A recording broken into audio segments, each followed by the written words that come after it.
Minister Narendra Modi met the US President Donald Trump at the White House recently. What will this meeting mean for the Indian diaspora living abroad? Let's talk to Dr. Thomas Abraham. He is the founder president of the Global Organization of People of Indian Origin. So welcome to the show, Dr. Abraham. Thank you. It's good to be on your TV show. It's always a pleasure. So you were present at the meeting with Prime Minister Modi. Give us your take on it. Well, it was a very successful meeting between President Trump and Prime Minister Modi. Mm-hmm. They appeared to get along very well.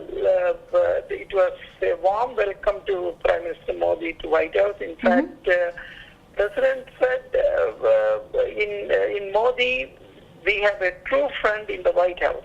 All right. And also he mentioned about the improved relation between India and the United States is because of shared values. Mm-hmm. And Modi also praised President Trump, especially because hailing his vast and successful experience in the business world and great leadership for U.S.-India ties, which he said should lend an aggressive and forward-looking agenda to our between India and United States.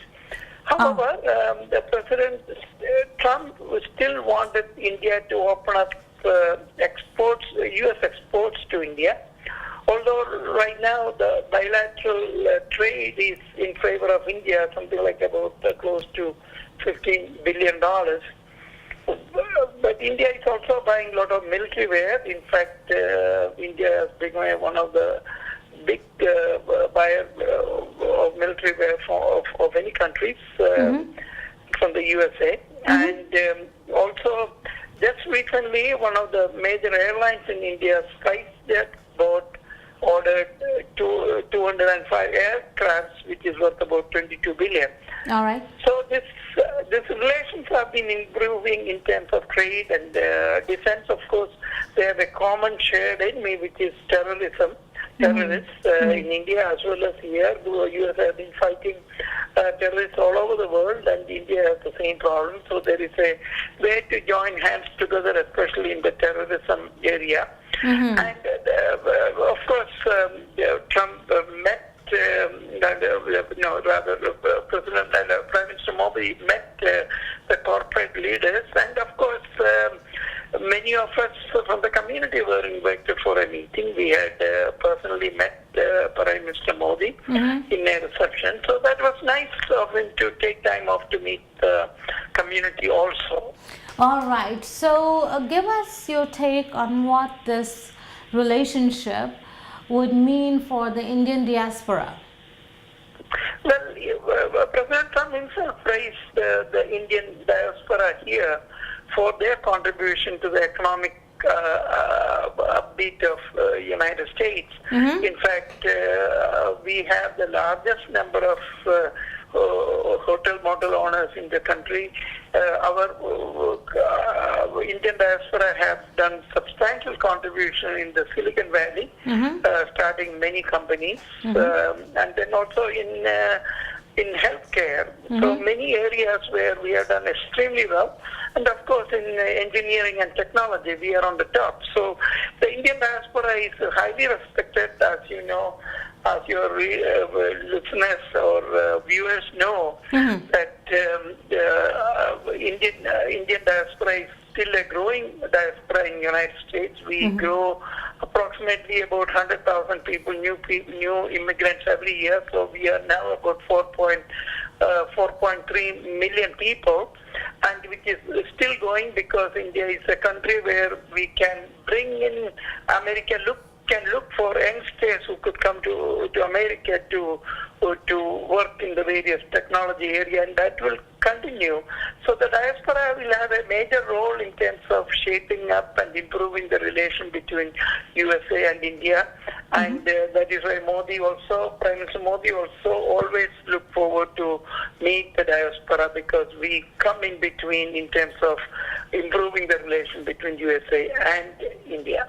All right. Now, one of the things that was mentioned to us about this new card that India is proposing to introduce, and that anyone doing business in India, whether they are residents or non-residents or not even. We are talking about Aadhaar card. Yes, which of Aadhaar course card, all yes. all people in India have to have an Aadhaar card, but the issue has come up. Reserve Bank of India in a notification said the Aadhaar card and PAN card has to be connected with your bank account, and a lot of NRIs and OCI and PIOs living in USA, Canada, England, they have accounts back in India. At that time, Aadhaar card was not a requirement, but they won't issue Aadhaar card to NRIs and PIOs. There is a requirement that you have to be there for 182 days according to the rule. So okay, now how is this card different from PAN card? I know that the government of India has introduced. PAN card is basically if you want to buy shares or have a bank account, you need a PAN card. Aadhaar card is like in USA what is something called Social Security card. Oh, I see. So this card has been launched about 5-6 years before even Prime Minister Modi came. The Aadhaar card was implemented. The most of Indians have Aadhaar card. But right now the issue is that if you don't have the Aadhaar card and if you don't connect it with your bank account, they said they will freeze the account by December 31st, which is very unfortunate. Okay, because so now what do NRIs have a you... lot of money in the Indian banks. Now what do you, as the Premier, Indian Diaspora Organization, plan to address this problem?